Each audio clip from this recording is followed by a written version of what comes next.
এয়া মই ৰঘুপতি চাবলৈ আহিছোঁ ফাৰ্ষ্ট শ্ব' এতিয়া গৈ আমি হলত পালোঁগৈ মই তাতে টিকেট কাটি ল'লোঁ মানুহ কিন্তু বহুত হৈছে টিকেট কটাৰ পিছত আমি তাতে লাইন পাতি আছোঁ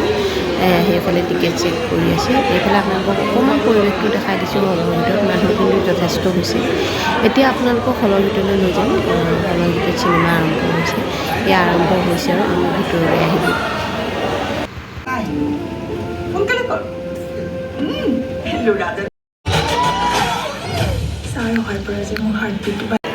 আমি এতিয়া চিনেমা চাই ওলাই আহিছোঁ এয়া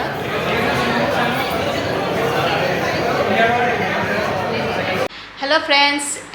এতিয়া ৰাতি 10:30 বাজিছে আজি ৰঘুপতি চিনেমাখন ফাৰ্ষ্ট শ্ব' চালোঁ কি ক'ম কেনেকুৱা মানে ইমানেই ধুনীয়া হৈছে নহয় চিনেমাখন সকলো অভিনেতা অভিনেত্ৰীৰ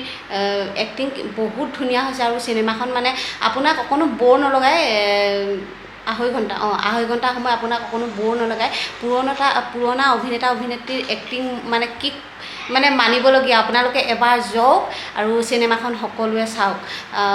আপোনাৰ মানে এবাৰতে চাই মোৰ মন নভৰে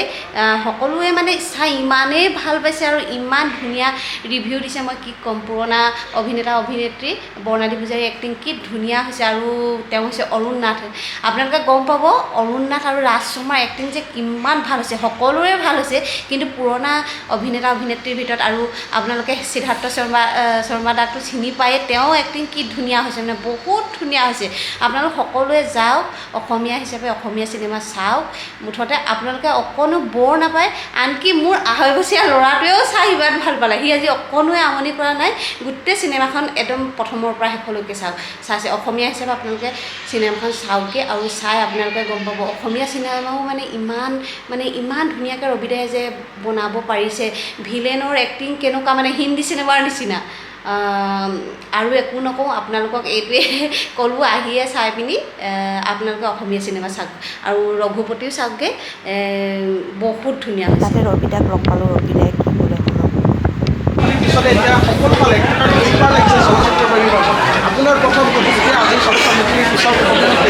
আমাৰ কাৰণে আশীৰ্বাদ ঈশ্বৰৰ ওচৰত ধন্যবাদ জ্ঞাপন কৰিছোঁ আৰু আমাৰ চলচ্চিত্ৰ প্ৰেমী ৰাইজৰ ওচৰত মই নতশিৰে মই সেৱা জনাইছোঁ কৃতজ্ঞতা জ্ঞাপন কৰিছোঁ এতিয়া লগতে আমাৰ দায়িত্ব বহুত বাঢ়ি গ'ল যে আমি ইয়াৰ পিছৰ ছবিখন কি কৰিম আমাৰ ছবি নিৰ্মাণৰ ক্ষেত্ৰত মই ইমানেই ক'ব পাৰোঁ দৰ্শকক যে আজিৰ তাৰিখত মোৰ টীমটো সুব্ৰত আমি আটাই মিলি যিটো কাম দিছোঁ আজিৰ তাৰিখত এইখিনি সমলেৰে এইখিনি ধনেৰে আমি ইয়াতকৈ ভাল কাম আৰু দিব নোৱাৰোঁ গতিকে আগলৈ আমি আৰু ভাল কাম দিবলৈ এতিয়া আমাৰ চিন্তা চৰ্চা আৰম্ভ হৈ গ'ল আমি আৰু দায়বদ্ধ হ'লোঁ যে আজি যি ধৰণৰ মৰম আমি সমাজৰ পৰা ৰাইজৰ পৰা পাইছোঁ সেইটো যেন সদায় অব্যাহত থাকক প্ৰথমবাৰৰ বাবে গুৱাহাটীত বা অসমত 10:30 বজাত মেট্ৰিক্সত শ্ব' খুলি দিবলগীয়া হৈছে প্ৰথমবাৰৰ বাবে গোটেই সমগ্ৰ ভাৰতবৰ্ষত 168তকৈ বেছি স্ক্ৰীণছ আমি পাইছোঁ গতিকে মই ভাবোঁ এক নতুন অভিলেখ আৰু ঈশ্বৰৰ ওচৰত প্ৰাৰ্থনা কৰিছোঁ আৰু মোৰ চলচ্চিত্ৰ উদ্যোগৰ মোৰ ভাই ভনীসকলৰ ওচৰতো মই অনুৰোধ জনাইছোঁ এনেকুৱাকৈ কষ্ট কৰক এনেকুৱাকৈ চেষ্টা কৰক যাতে মোৰ অভিলেখ তেওঁলোকে ভংগ কৰে আৰু তেওঁলোকৰ অভিলেখ আকৌ কোনোবা এজনে ভংগ কৰিব আমি সেইধৰণে আমি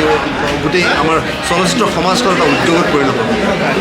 2.5 ঘণ্টাৰ চিনেমা 2.5 ঘণ্টাৰ ছবিখন কিন্তু চাই কিন্তু ৰাইজ কিন্তু বিমুখ নহ'ল তেওঁলোকে কৈছে যে আমি এক মুহূৰ্তৰ কাৰণেও আমি বিচলিত হোৱা নাই প্ৰতি মুহূৰ্তৰ ছবিখনৰ যি চিন তেওঁলোকে উপভোগ কৰিলে আৰু যিহেতু হঠাৎ আজি মুকলি দিবলগীয়া হ'ল কাইলৈৰ পৰা হয়তো এই অনুৰূপ দৃশ্য আমি দেখিম হাউচফুল হ'ব সকলোতে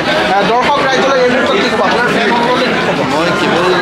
তেওঁলোকৰ আশীৰ্বাদ বিচাৰিছোঁ মই আগলৈ যাতে আৰু ভাল কাম কৰি যাব পাৰোঁ তেওঁলোকে উপভোগ কৰিছে ছবিখন ভাল পাইছে এই 5টা বছৰত যিমান কষ্ট হ'ল আমি এই কষ্টবোৰ চব পাহৰি গ'লোঁ আমাৰ বিৰাট ভাল লাগিছে মনটো আমাৰ মন আপ্লুত আৰু আশীৰ্বাদ বিচাৰিম আগবাঢ়িম হয় আৰু এটা চবকে সুধিব বিচাৰিছোঁ প্ৰশংসাৰ সমানে সমালোচনা থাকিব